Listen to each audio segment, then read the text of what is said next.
When almost 20 years ago, as a graduate student at Sciences Po in Paris, I wrote this book on Greek-Israeli relations. I chose the title The Greek-Israeli Relations from de l'inexistence à la coopération, from inexistence to cooperation. So, because our relations were not, up to 1990, we didn't even have diplomatic relations. So, but since then, the trend towards cooperation has continued, and the Greek-Israeli bilateral relationship has deepened, becoming diverse and strong. Our diaspora organizations, HALC and AGC, but other organizations too, are working together in Congress. Only 1 week ago we had the fifth anniversary of the Congressional Hellenic Israeli Alliance in Congress. Last week the Prime Ministers of Greece, Israel, and the President of Cyprus met together in Nicosia for the 4th trilateral meeting of this kind.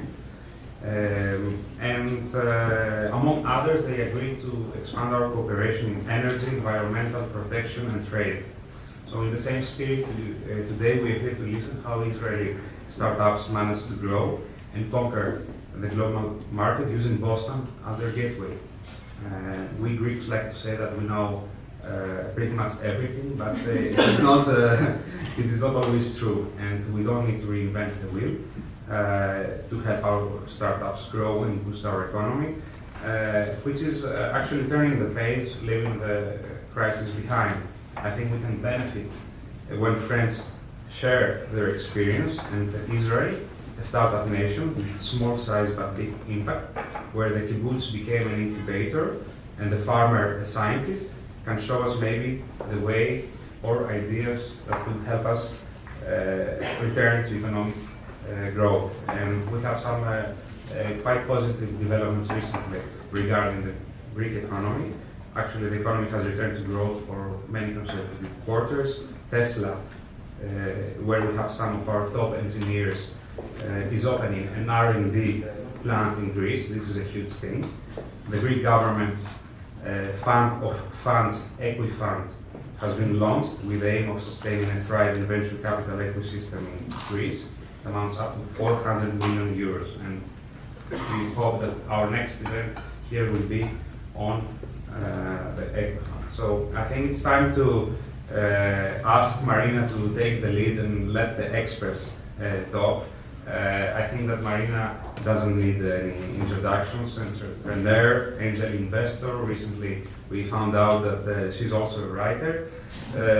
Marina has been doing an incredible work to promote entrepreneurship in Greece and to help startups with advice and mentoring.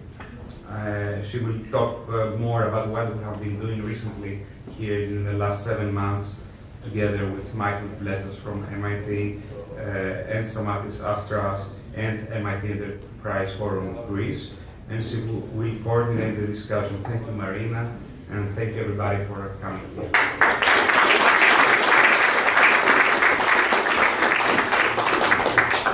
Wow, we have a full house. This is amazing. It's wonderful. I just wanted to give you a little bit of context here. MIT Enterprise Forum is a global organization with 23 chapters, including one in Athens, Greece. And they run a series of programs, including a startup competition, workshops, mentoring, and the finals of their startup competition are going to be held in Athens in June 28th at the Demokritos Center. So if you're going to be in Athens, definitely go and check it out. It's so exciting to see the finals. The 10 finalists get up there, and it's live. You find out the winner right then.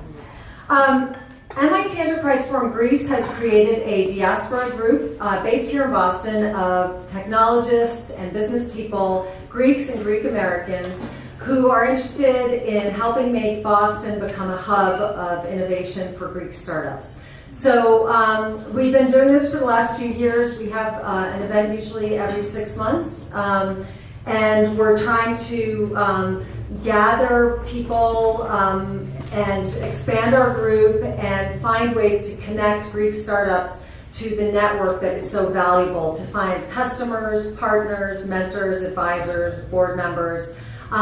What would, anybody, if you're starting a business in Kendall Square, you have the advantage of, all these resources at your fingertips. So we're trying to provide a bridge to that for the Greek startups. We have a small diaspora council that the Consul General has been kind enough to support. So we meet here every month, a small group of us, to help direct the efforts of this diaspora group. We all know there are a lot of similarities between Israel and Greece. Both Mediterranean cultures have a lot of talent, tenacity, they're well educated, assertiveness, and critical independent thinking. There are lots of debates. Dinners are not quiet. They're scrappy, they question authority.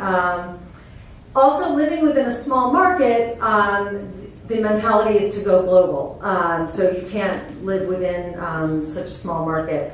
And so oftentimes, those startups eventually have to come overseas, often to the US, for their market-facing activities.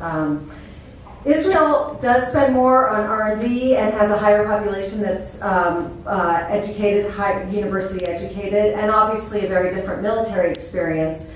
But one thing also distinguishes it from Greece, which is that Israeli entrepreneurs are team players who are comfortable with failure. And that's a mentality that is just starting to change in the Greek startup ecosystem. They're starting to become aware of how important that is to accept failure, because that is a necessary part of the startup process.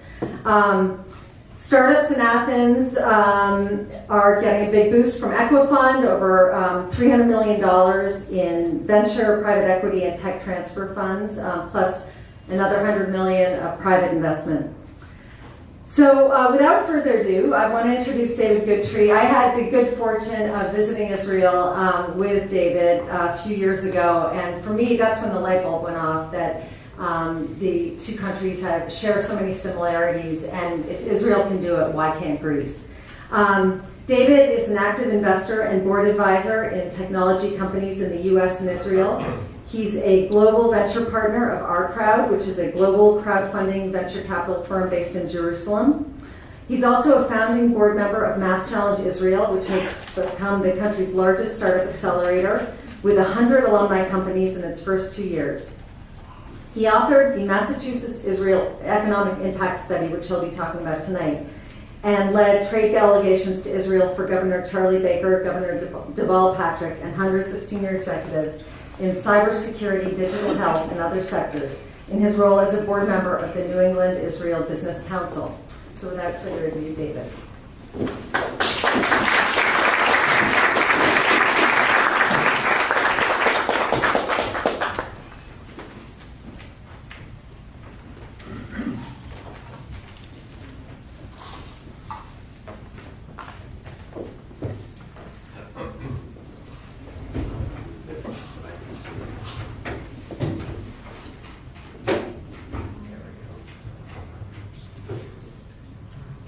Hello, shalom, kalispera.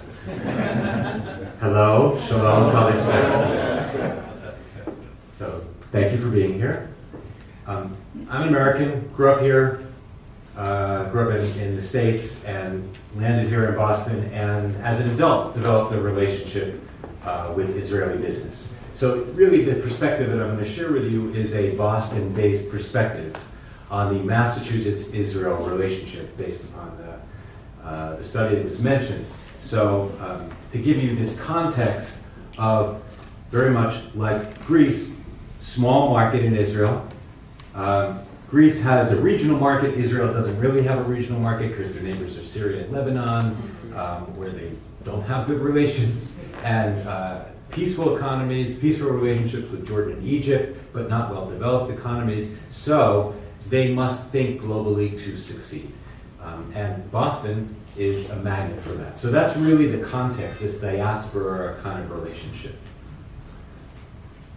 So,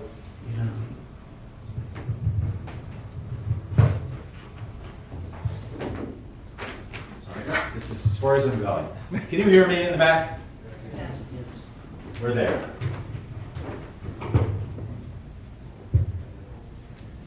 So Israel is a global innovation powerhouse. The chart, you don't have to worry about the numbers, but the point is you can see their venture capital rising. And actually the rate of investment in Israeli companies is growing much faster than even well-developed venture capital economies like here. And now that bar on the right is actually equal, roughly equal to the amount of venture capital that is placed into New York or Boston.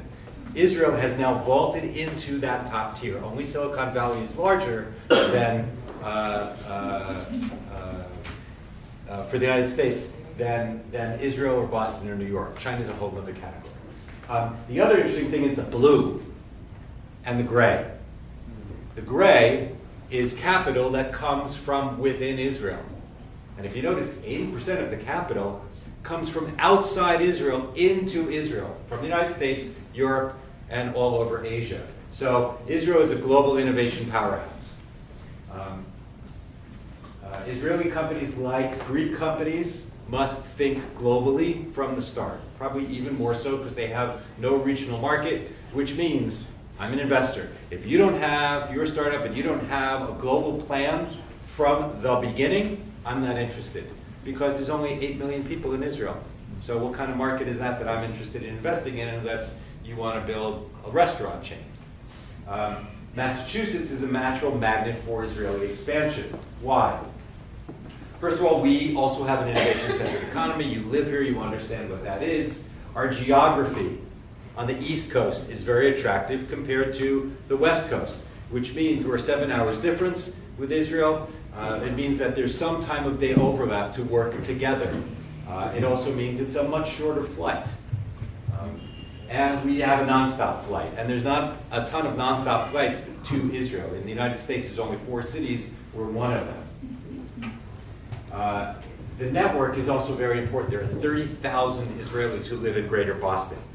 So that, and Udi will talk about this, is what does the expat community mean to an Israeli who's thinking about where they might come to the United States or what happens when they get here. We also have deep business and Jewish communal connections. I'm Jewish, I'm not Israeli, I'm an American. And I love Israel, but it's not my country. On the other hand, I'm interested in helping Israeli entrepreneurs succeed, and that's something that is palpable to Israeli entrepreneurs. Turns out there are over 200 Israeli-founded businesses in Massachusetts, which really means Greater Boston out to 128 or 495.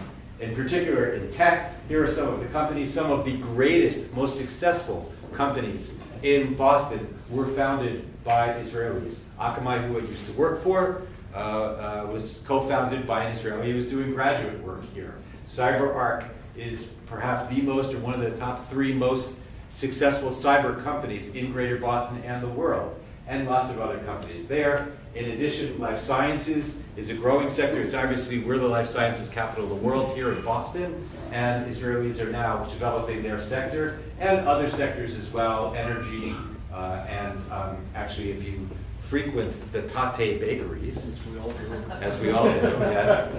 So that's an Israeli founder. Or Max Brenner down the street. Focusing on cyber, because a lot of people have a particular interest in cyber these days, there's 31 Israeli-founded cyber businesses in Boston that employ 3,400 people here. This is why the government cares, because Israeli-founded businesses are a driver of the Massachusetts economy. And there's a list of a few of the most successful of them. They have 12% annual job growth. Annual job growth. That's 3 times faster than the growth rate of the Massachusetts economy overall. So not only do they come here, they create jobs, but they grow faster than the economy overall. In total, there's been over $5 billion of acquisitions, which returns capital to investors, just in cyber. So I think maybe none of you or few of you have ever seen this presentation before, so I'd like to ask you a question. There's over 200 Israeli-founded businesses in Boston. You heard some of the data around cyber, which is really the most successful subsector. What do you think is the annual revenue of 200 Israeli-founded companies in Boston? So some are successful. Some are not yet successful. Most are failing because they're startups. So I'd like some numbers. Throw out some numbers. If you're a business person or in the tech realm, 200 startups. What is their annual revenue? Round numbers. $9? $9 billion. Any other numbers? Good number. 20. 20. This is not bidding. Okay. Anybody have another number? 12. Okay, you are all in the right zone. $9.3 billion. So this investor knows things here. $9.3 billion is the revenue of Israeli-founded companies in Boston. If you add on the indirect effects of them renting real estate, buying marketing services and things like that, the total economic impact is $18 billion. That is almost 4% of the entire Massachusetts GDP is from Israeli-founded businesses. That revenue growth is 2 times faster than the state overall. The state grew in 2012-15 annually 4% in GDP. Life sciences and IT a little bit more. Israeli-founded companies here grew at more than double that rate. They create jobs. They directly employ 9,000 people in the Commonwealth. They're not Israelis, most of them. Most of them are Americans or anybody else in the Massachusetts economy. And the indirect impact in total is 27,000 jobs. That jobs growth rate is 5 times faster than the economy overall. This is why Deval Patrick and Charlie Baker got on a plane to go to Israel, because it is an important driver of the Massachusetts economy. In venture investments, it brings money to Massachusetts and to these Israeli companies from, first of all, the first third, the blue third, is the money that comes from Israel into these companies. The next roughly third is money that is from Boston. The next third is actually money from outside Israel and outside Boston that is attracted to these companies after they get here, including money from Silicon Valley, New York, China, and other places. So they attract money into this economy and the Israeli economy. And the rate of investment is significant and accelerating. Over the 5 years of the study, $2 billion was invested into these companies, into Greater Boston, and about 10% of all VC investment in Massachusetts. There have also been, over time, $10 billion in acquisitions, which is important for investors to receive return on their risk capital. And there you can see some examples of acquirers and the companies acquired. So one or both legs of those is Massachusetts, Israel. So IBM, for example, as you probably know, might know, is a New York headquartered company. However, IBM Security is a Cambridge headquartered company. And one of the reasons why it's a Cambridge headquartered company is because they've acquired 3 Israeli-founded businesses in Boston. It's a fascinating chart here. The country of origin for U.S. tech company foreign founders. I'm not showing it to you yet because I want some guesses as well. In the United States, if there's a foreign tech company, a company founded in a foreign locale, where do you think the foreign entrepreneur came from? What would be your first guesses? Where do foreign tech entrepreneurs come from, the founders in the United States?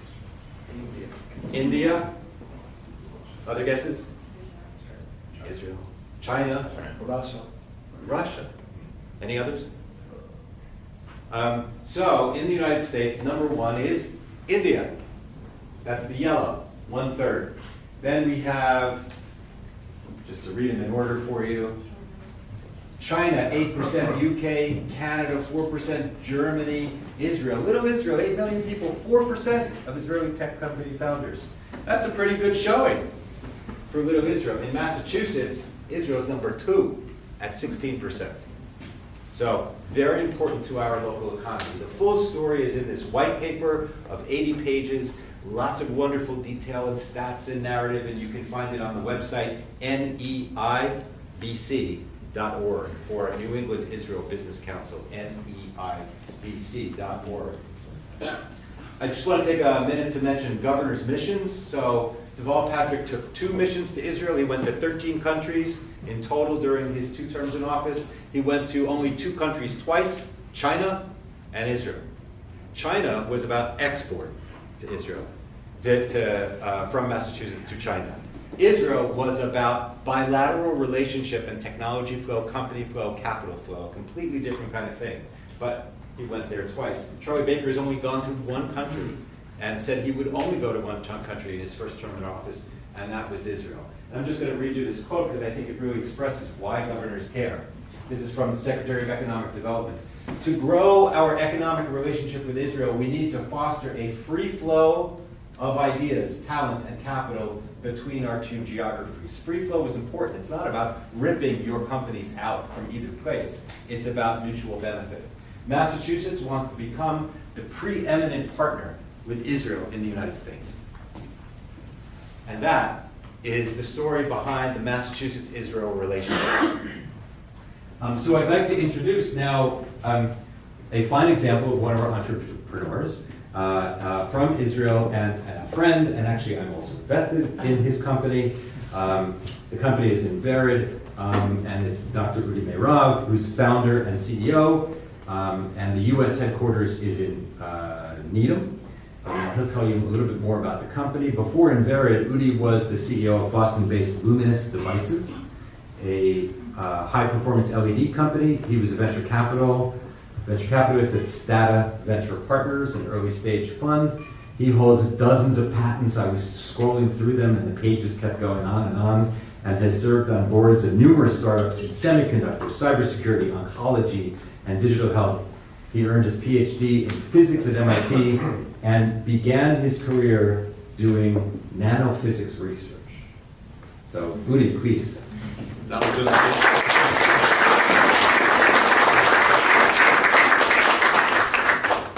you very much. I'm very pleased and honored to be here and for this opportunity. So I thought maybe I would start by showing you a little video about my company. It does a lot better job than I would telling you what we do, and it does it in a very contained window of time. So 3-minute video, if we can get that going. Excellent.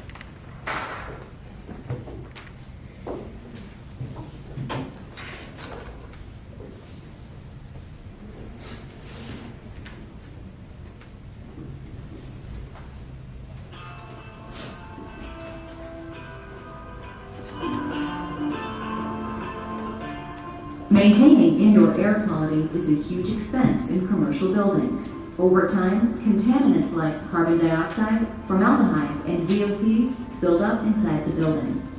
To address this, the typical HVAC system replaces all of a building's air every 1 to 2 hours to dilute them. This outside air adds 30 to 50% more load on HVAC systems. The result? Massive wasted energy and oversized HVAC systems to deal with the load, which means higher first cost capital expense and greater ongoing energy and maintenance costs.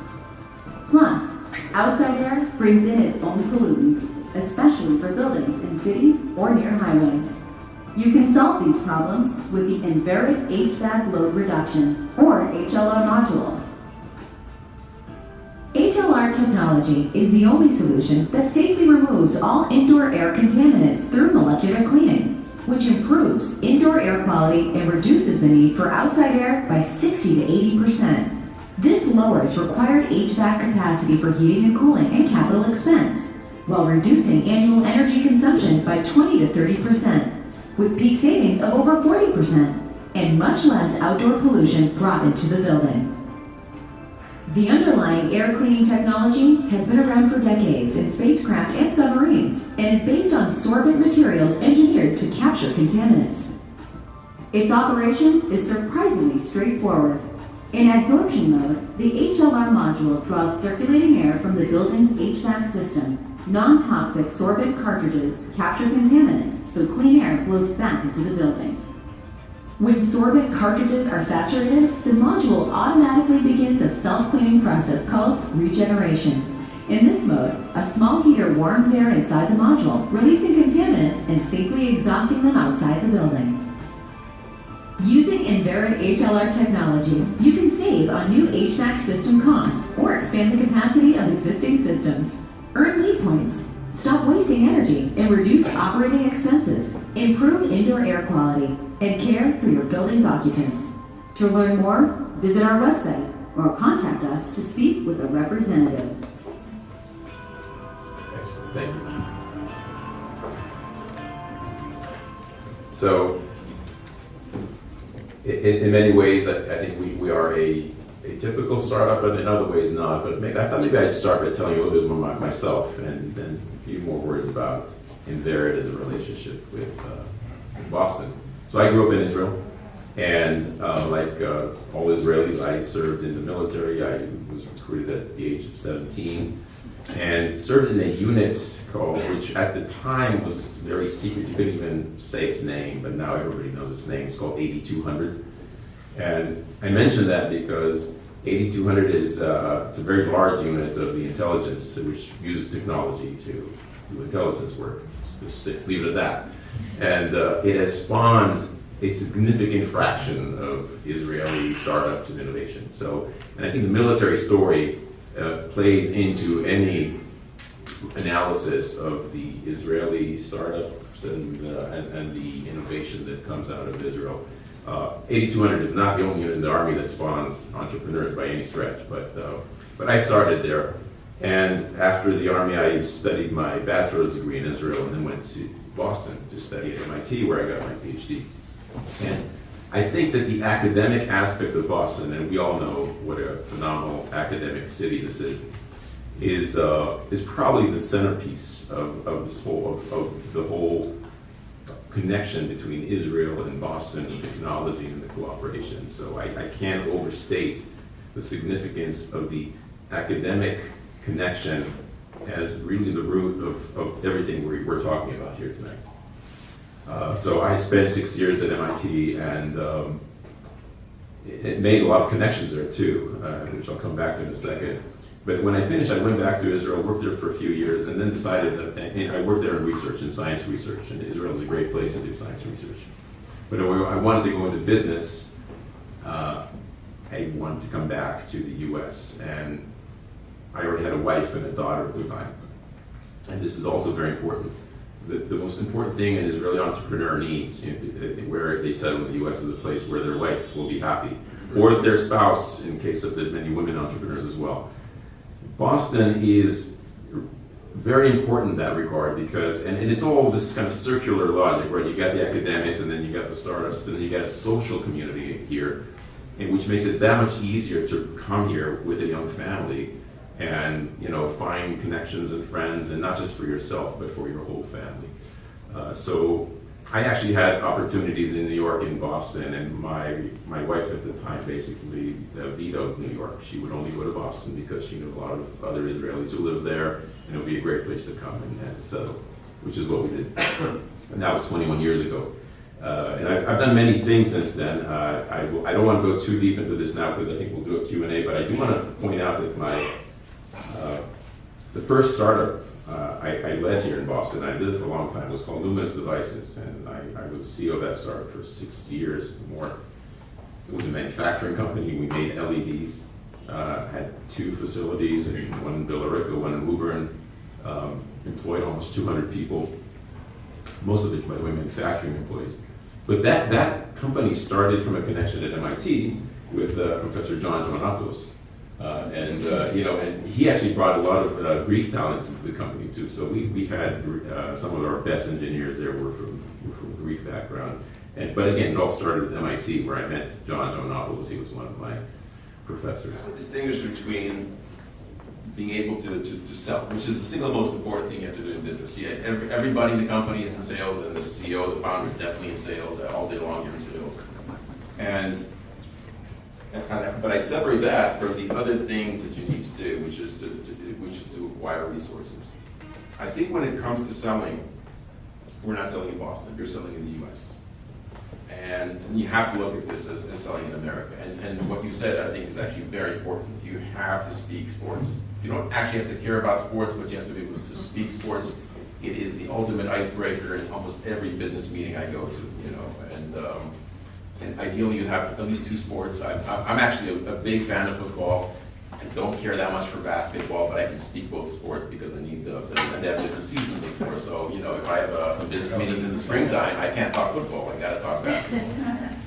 but you do have to do that. I think so those are things that have to do with doing business in the United States. You got to essentially acquire the American business culture, and I can't overemphasize how important that is. But it's not a Boston thing, and it's not an Israeli thing.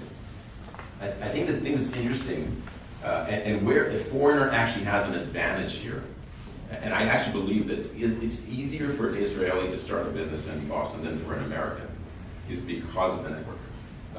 You could be American born and raised, and maybe if you're raised in Boston, you have some network here, but not necessarily the right one. And certainly if you're not from Boston, you don't have an advantage network here. And yeah, there's other networks that are great, like if you go to business school, that's a great network to have, of course, and everybody knows that. But when you come here, you have a natural affinity to a group, and in the case of the Israel network, it's very much a technology, innovation, entrepreneurial startup network with a disproportionate number of people who are in that world. And they're all 1 degree of separation. And there's not an Israeli in town that won't take my phone call, or who will take a phone call from any other Israeli for that matter.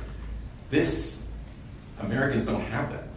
Yes, this is their hometown, their home state, but you don't have that, because just the fact that I'm Israeli and I have an Israeli name and I can speak in Hebrew, any Israeli will take my phone call.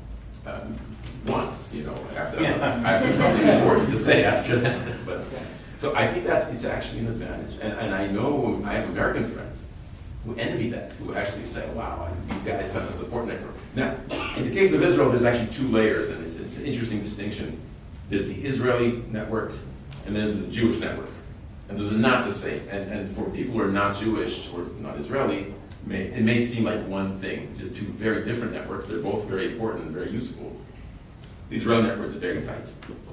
But the Jewish network is also very, very important. In fact, it's very large. The number of Jews in America is in the millions. Israelis is in the hundreds of thousands. So, and I don't have that access. I can't call anybody who's Jewish and get them to answer the phone. I don't have that, but we're working on it. What is those elements, those ingredients within the Israeli network that binds the Israelis? That you say it's very, very strong. What are those elements? Can you define those elements or identify them?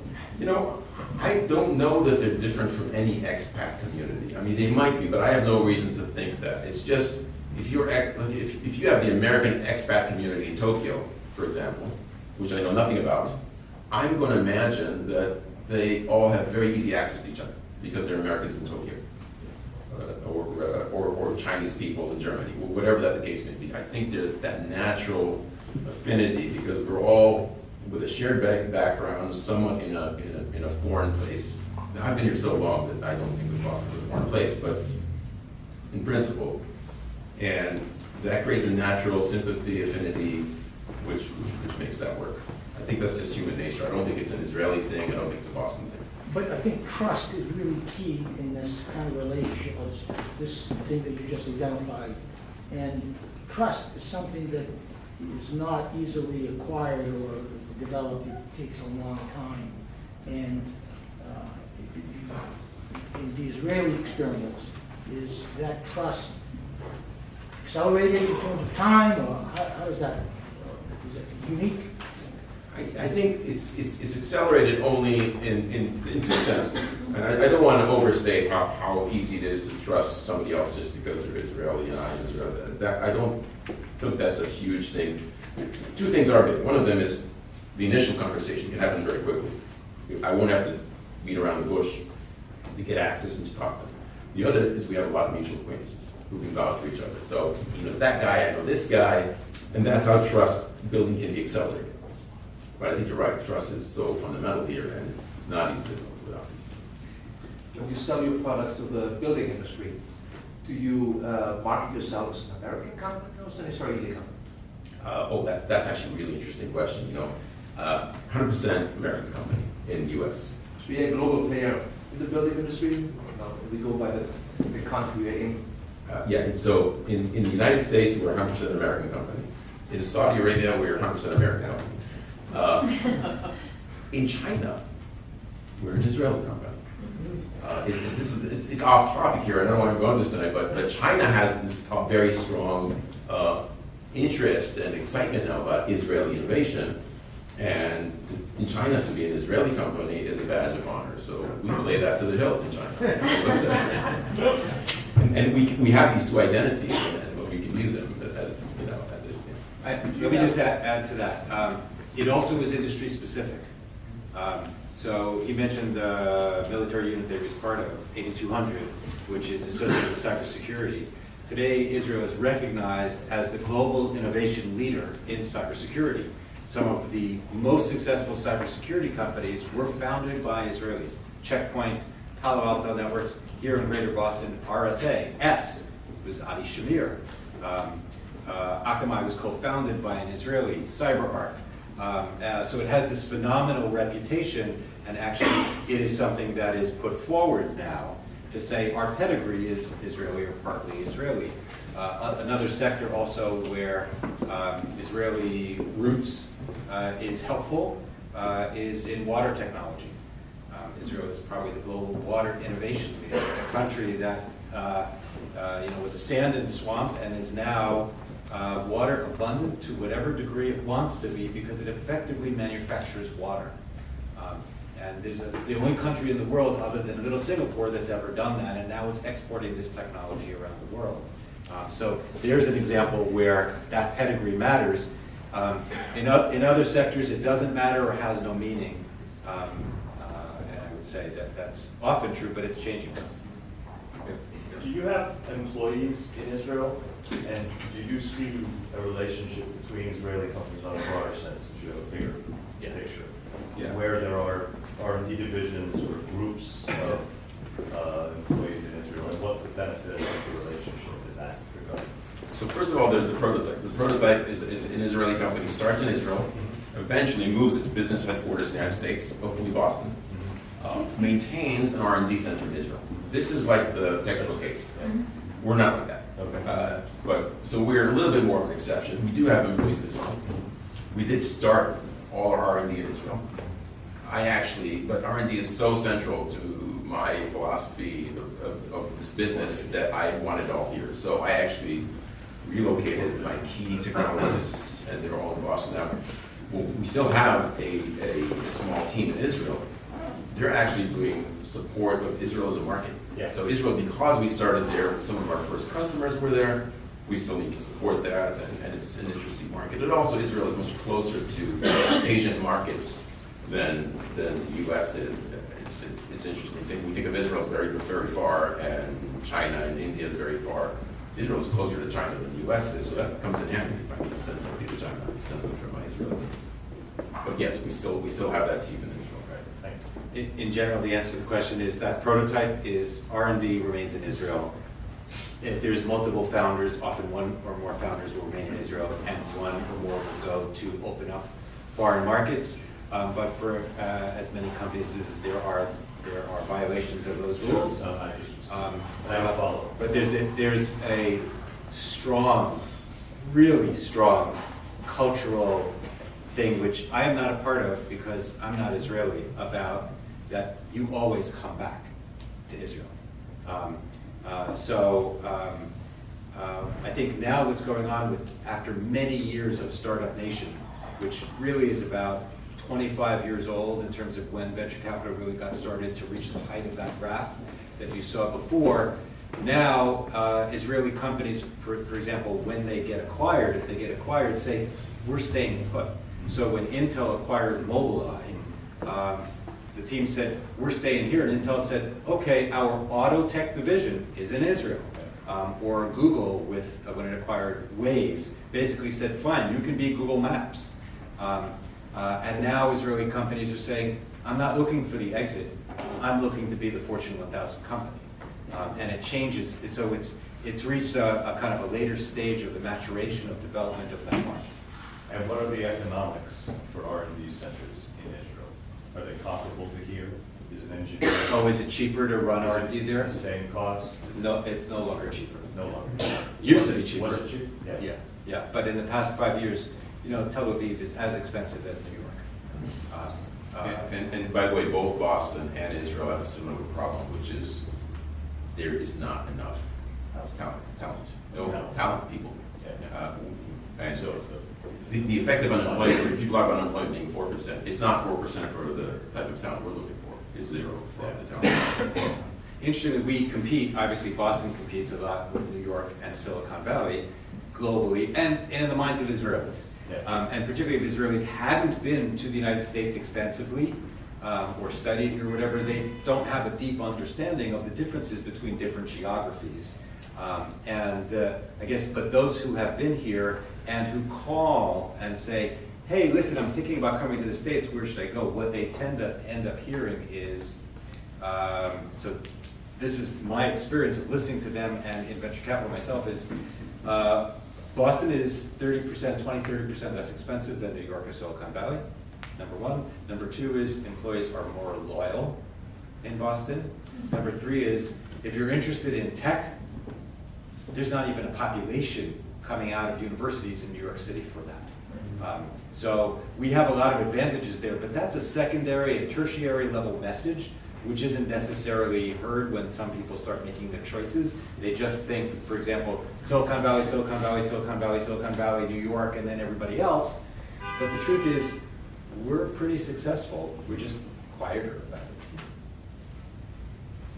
Could you talk about the IP and when and if it makes sense to transfer the IP to the US?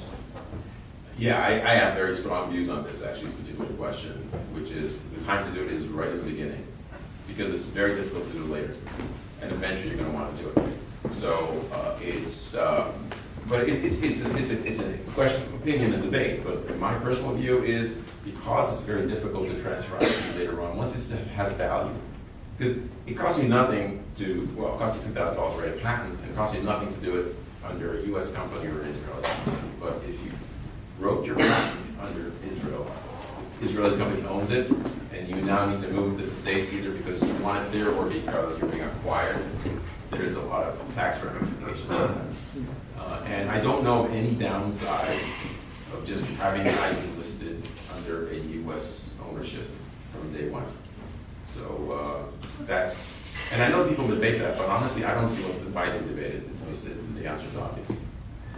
I think we should wrap up because. I may just for a minute. My name is Mark Sullivan. I'm the director of the Office of Moiti, the Office of International Trade and Investment, here on behalf of Governor Baker, and thanks to Consul General for inviting me here. I'll be very brief. So I agree with everything they said. If I was the Greek community looking to develop foreign entrepreneurship here, the first thing I do is offer Udi and David honorary Greek citizenship. And then leave it directly. They're very correct. Since I've been here 2 years ago, we've had over 140 delegations from 70 different countries come here. They're all interested in the Boston area. As we talked about, it's the students, it's the universities, the most highly educated workforce, brings the industry, and it's kind of this perpetual wheel. So there's a lot of competition. Go to the Cambridge Innovation Center, the other innovation center, they're stacked with foreign entrepreneurs.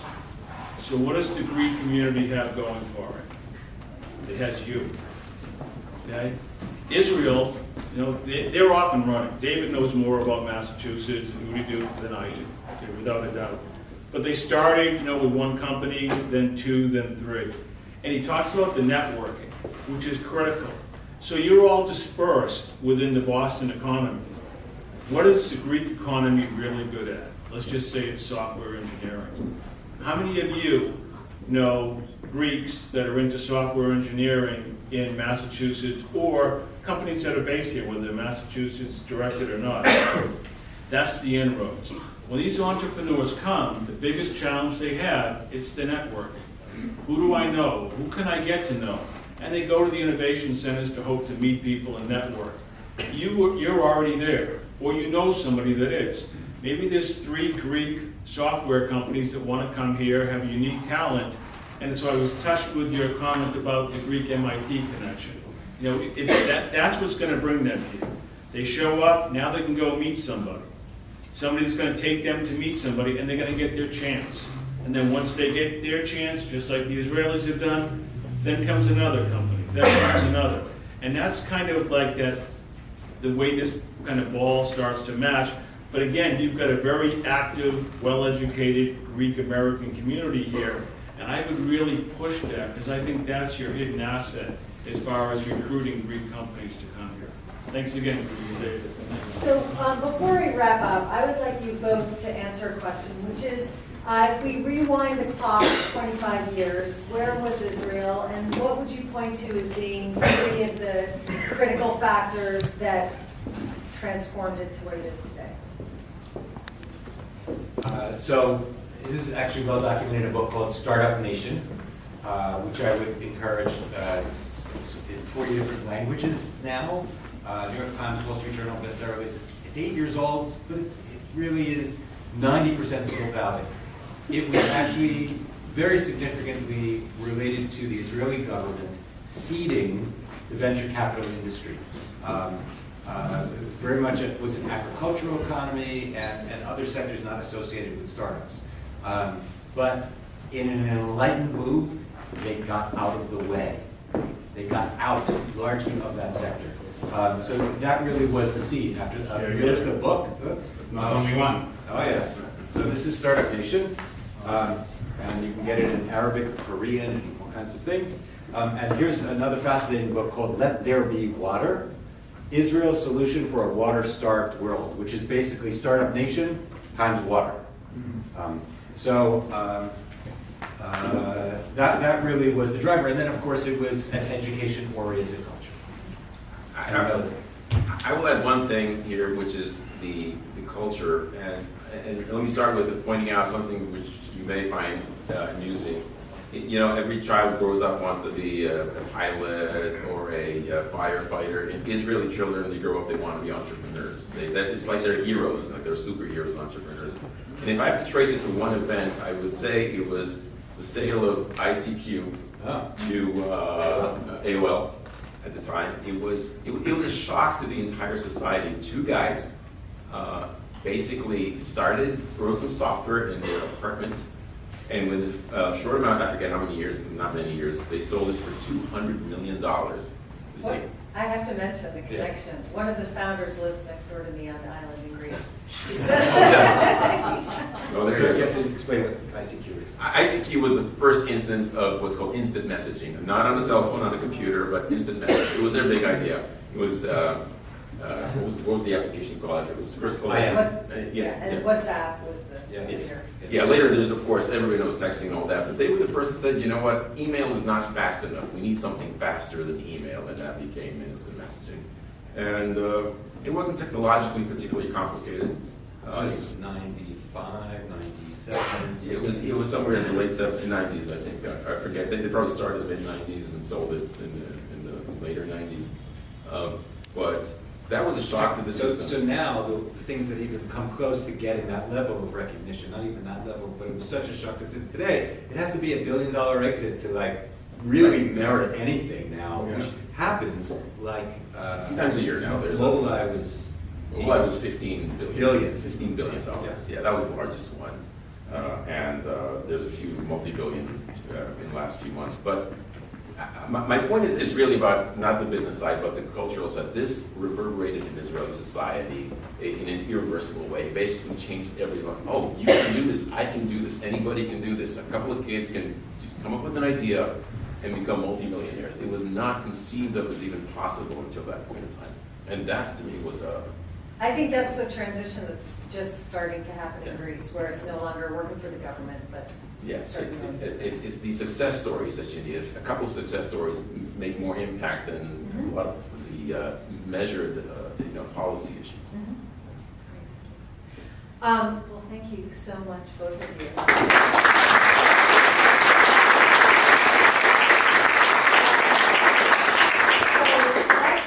Nothing is happening in Greece. Michael Zanis is going to speak. Why don't you come up and tell us what's happening? Well, good evening. Kaispera.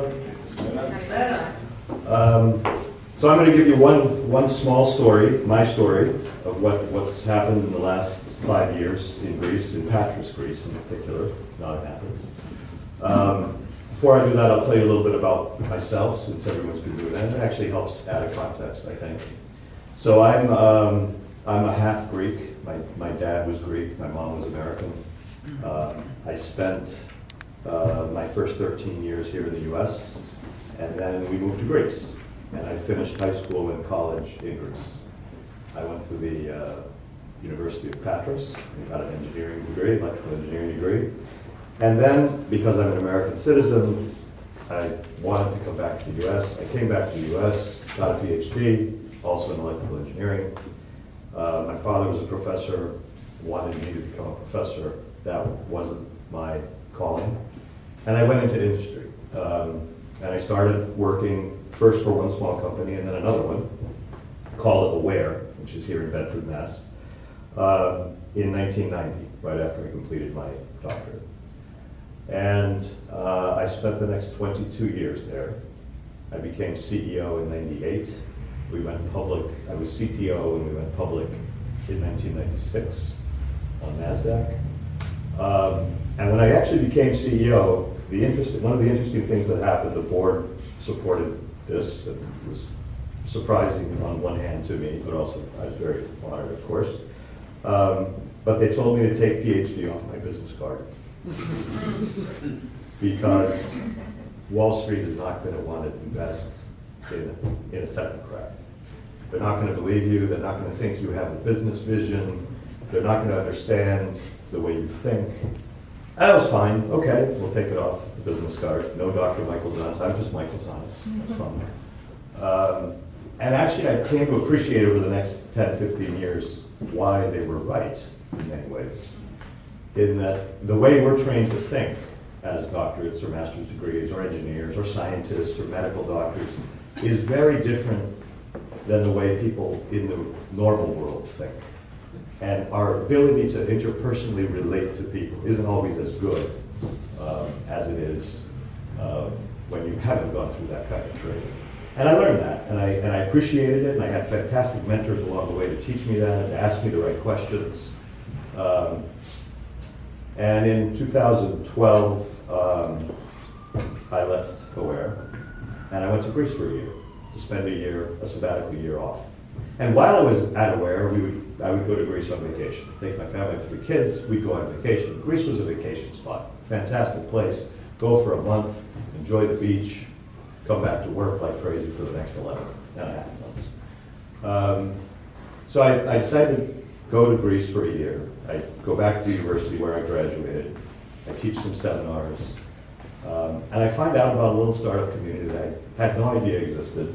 There's an organization in Patras called Koralia. There's also one in Athens. It was founded by an ex-professor of mine, a guy named Vasilios Makios. I don't know if anybody knows Dr. Makios is a fantastic fellow. And I got to know some of the companies in there, and I was immediately able to relate to these companies. There were 2 guys with a PhD who had an idea and were really focused on the technology. And I started spending more and more time. I ended up getting involved in a number of these companies. I spent a lot of time with a handful of them. I'm on the board of 3 now. And one company which I'm going to focus on today is called Acusonis. It's an audio technology company. We develop software for audio repair for people who make recordings, and also software for music creation. It's all based on machine learning and artificial intelligence. The 2 guys who founded it both have PhDs from Greece in electrical engineering, and they're also musicians. And actually the first thing we were going to do, they wanted to do, was something in speech. And we were pursuing a speech opportunity, de-reverberation of speech, and running into a number of problems. The speech industry is very, very challenging. I know it from a previous life as well. And these guys were telling me, there's music stuff. And I said, okay, let's just do the music stuff. You guys want to do the music stuff? Let's do the music stuff. This is where your passion is. This is where you have real know-how as musicians. So we pursued that. In 2016, we incorporated in Massachusetts. They were a Greek company, an SA in Greece. We incorporated in Massachusetts as a C corporation because we have 4 owners. We did a B reorganization, which brought a stock swap with the Greek company, so all of the shares became now U.S. shares. We transferred all of the IP to the U.S. company, and we raised money from 2 Greek funds and a number of angel investors in the United States. And now the company is going to, this year will do just over $1 million. We're profitable. It's a B2C operation. It sells software directly to musicians and sound engineers. So the mentality early on of thinking not only about the technology, but also how do I sell, how do I relate to my customers, how do I create a culture that isn't just about the value of technology, but also about the value of the revenues and where the business is going to actually find success. I found in my years at Aware that one of the most challenging relationships is the one between, especially if the CEO is a technologist, between the technology CEO and the sales and marketing organization. Because often there's a lack of respect between the CEO and the sales guys. And it's often justified, not always, but it's a very important relationship to cultivate. And as I got involved in the Greek startup community there, I realized that the things I had learned could be brought to bear. I also invested in these companies, so I brought capital as well. But I imagine that a number of you could think of things that you know about, you know how to do, you learned. And especially if you know Greece, you know what our strengths and weaknesses are as Greeks. You know what the different things that Americans do that are often better in some respects. And you can bring that skill to Greece. And Greeks are extremely receptive, in my experience, to learning those kinds of things from us. Some of the things I know we need help with. So the thing I'm thinking most about, which is why I asked the questions about the support of Israeli R&D centers, et cetera, is yes, I care about Massachusetts, but I care more about the Greek economy getting back on its feet.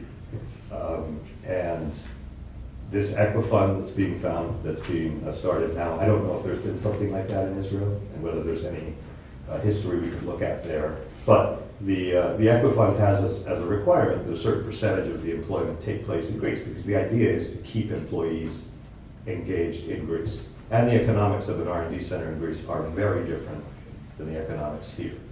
The idea of taking 5 guys from Greece and moving to Boston to start a company is not in the cards under any circumstances. Because you can have 5 guys in Greece for the price of 1 guy here. So I think the kind of support that you could really help with from a network perspective, in addition to the know-how that you could bring, in addition to the help, the mentoring, getting on boards, are some very specific logistics things, accounting, taxes. This whole reorganization thing we had to go through, I feel like I invented a wheel there. It was ridiculous.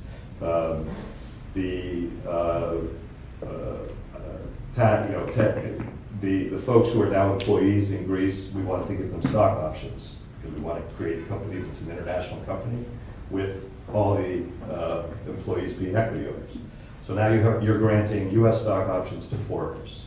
So they have to worry about potentially ITIN numbers and all kinds of other fallouts of trying to do things between the U.S. and Greece. I suspect it's similar between the U.S. and other countries, but if there are attorneys and accountants who are willing to bridge this gap, it's incredibly valuable. It's part of this support that Marina was saying, what are some specific things that we could do here to make it easier for Greek companies to flourish? Those are some of the things I can